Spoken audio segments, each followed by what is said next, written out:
ഇന്നത്തെ നമ്മളെ പുതിയൊരു വീഡിയോയിലേക്ക് എല്ലാവർക്കും സ്വാഗതം.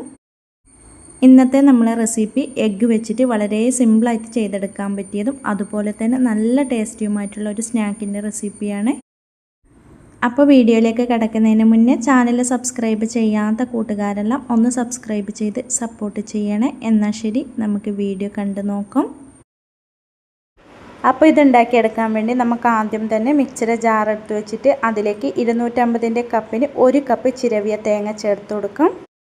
ഇനി നമുക്കിതിലേക്ക് 4-5 ചെറിയുള്ളി, പിന്നെ ചെറിയൊരു കഷ്ണം ഇഞ്ചി കട്ട് ചെയ്തെടുത്തത്, കൂടെ എരിവിന് ആവശ്യമായ പച്ചമുളക്. ഞാനിപ്പം ഇവിടെ 2 മീഡിയം സൈസിലുള്ള പച്ചമുളക് കട്ട് ചെയ്തിട്ട് കൊടുത്തിട്ടുണ്ട്.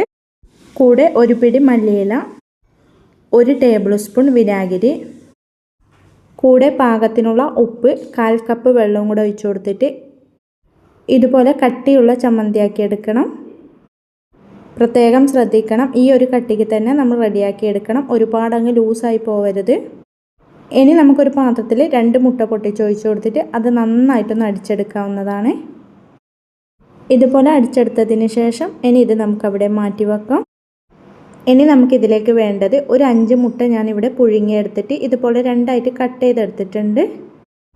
ഇനി നമുക്കിതിൽ നിന്ന് ഓരോ മുട്ടയുടെ പീസ് എടുത്തിട്ട് നമ്മൾ റെഡിയാക്കിയെടുത്ത ആ ചമ്മന്തിയിൽ നന്നായിട്ടൊന്ന് പൊതിഞ്ഞെടുക്കണം.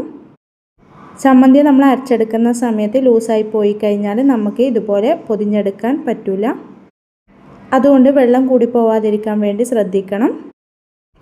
അങ്ങനെ ഇതിപ്പം ഞാൻ ഇതുപോലെ റെഡിയാക്കി എടുത്തിട്ടുണ്ട്.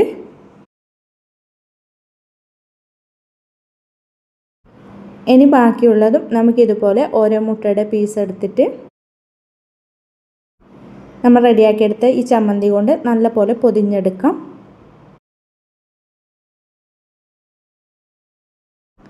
അങ്ങനെ ഇപ്പോൾ ഇതും ഞാനിവിടെ ഇതുപോലെ ചെയ്തെടുത്തിട്ടുണ്ട്. ഇതുപോലെ തന്നെ നമുക്ക് ബാക്കിയുള്ളതും അങ്ങ് ചെയ്തെടുക്കാം. അങ്ങനെ ഇതിപ്പം ഞാൻ ബാക്കിയുള്ളതും ഇതുപോലെ തന്നെ അങ്ങ് ചെയ്തെടുത്തിട്ടുണ്ട്. ഇനി നമ്മൾ ഇതിൽ നിന്നും ഓരോന്നും എടുത്തിട്ട് നമ്മൾ അടിച്ചു മാറ്റി വെച്ച ആ മുട്ടയുടെ മിക്സിലേക്ക് ആദ്യം നല്ല പോലെ ഒന്ന് ഡിപ്പ് ചെയ്തെടുക്കണം.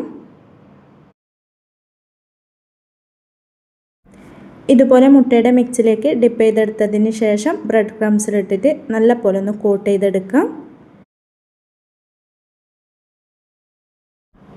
അങ്ങനെ ഇതിപ്പോൾ ഞാൻ നന്നായിട്ട് കോട്ട് ചെയ്തെടുത്തിട്ടുണ്ട്.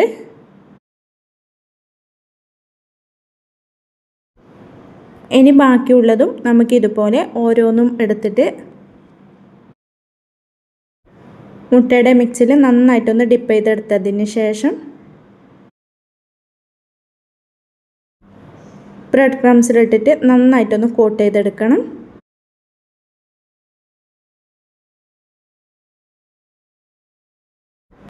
ഇതുപോലെ തന്നെ ഞാൻ ബാക്കിയുള്ളതും ചെയ്തെടുത്തിട്ടുണ്ട്.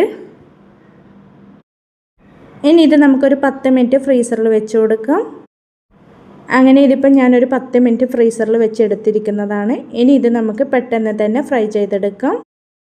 ഇത് ഫ്രൈ ചെയ്തെടുക്കാൻ ആവശ്യമായ ഓയിൽ നല്ല പോലെ ചൂടാകാൻ വെച്ചിട്ടുണ്ട്. ഇനി ഇതിലേക്ക് നമുക്ക് ഓരോന്നും ഇതുപോലെ അങ്ങ് ഇട്ട് കൊടുക്കണം. എണ്ണ നല്ല പോലെ ചൂടായതിന് ശേഷം വേണം നമ്മൾ ഇതിലേക്ക് ഇട്ട് കൊടുക്കാൻ വേണ്ടിയേ. മീഡിയം ഫ്ലെയിമിൽ വെച്ച് കൊടുത്തിട്ടാണ് നമുക്കിത് ഫ്രൈ ചെയ്തെടുക്കേണ്ടത്. ഇതുപോലെ തിരിച്ചും മറിച്ചും ഇട്ട് കൊടുത്തിട്ട് നമുക്ക് 2 സൈഡും ഫ്രൈ ചെയ്തെടുക്കാം. അങ്ങനെ ഇതിപ്പം തിരിച്ചും മറിച്ചും ഇട്ട് കൊടുത്തിട്ട് നമുക്ക് 2 സൈഡും ഫ്രൈ ആയി കിട്ടിയിട്ടുണ്ട്. ഇനി ഇത് നമുക്ക് എണ്ണയിൽ നിന്ന് കോരി മാറ്റാവുന്നതാണ്. ബാക്കിയുള്ളതും നമുക്കിതുപോലെ നന്നായിട്ട് ചൂടായ എണ്ണയിലേക്ക് അങ്ങ് ഇട്ട് കൊടുക്കും. ഇനി ഇത് തിരിച്ചും മറിച്ചും ഇട്ട് കൊടുത്തിട്ട് നമുക്ക് 2 സൈഡും നന്നായിട്ടൊന്ന് ഫ്രൈ ചെയ്തെടുക്കണം. അങ്ങനെ ഇതിപ്പം എല്ലാതും ഞാൻ ഇതുപോലെ തന്നെ അങ്ങ് ഫ്രൈ ചെയ്തെടുത്തിട്ടുണ്ട്.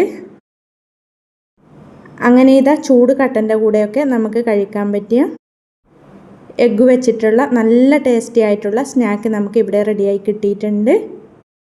ഇത് നമ്മൾ ചൂടോടുകൂടി കഴിക്കുമ്പോഴാണ് ഇതിൻ്റെ കറക്റ്റ് ടേസ്റ്റ് നമുക്ക് കിട്ടുന്നത്. അപ്പോൾ എല്ലാവരും ഇതുപോലൊന്ന് ട്രൈ ചെയ്ത് നോക്കാനും വീഡിയോ ഇഷ്ടപ്പെടുവാണെങ്കിൽ മറക്കാതെ തന്നെ ഒന്ന് ലൈക്ക് ചെയ്യാനും കമൻറ്റ് ചെയ്യാനും സബ്സ്ക്രൈബ് ചെയ്ത് സപ്പോർട്ട് ചെയ്യാനും മറക്കല്ലേ. ഇൻഷാ അല്ലാഹ് അടുത്തൊരു പുതിയ വീഡിയോ ആയിട്ട് നമുക്ക് വീണ്ടും കാണാം. Thank you for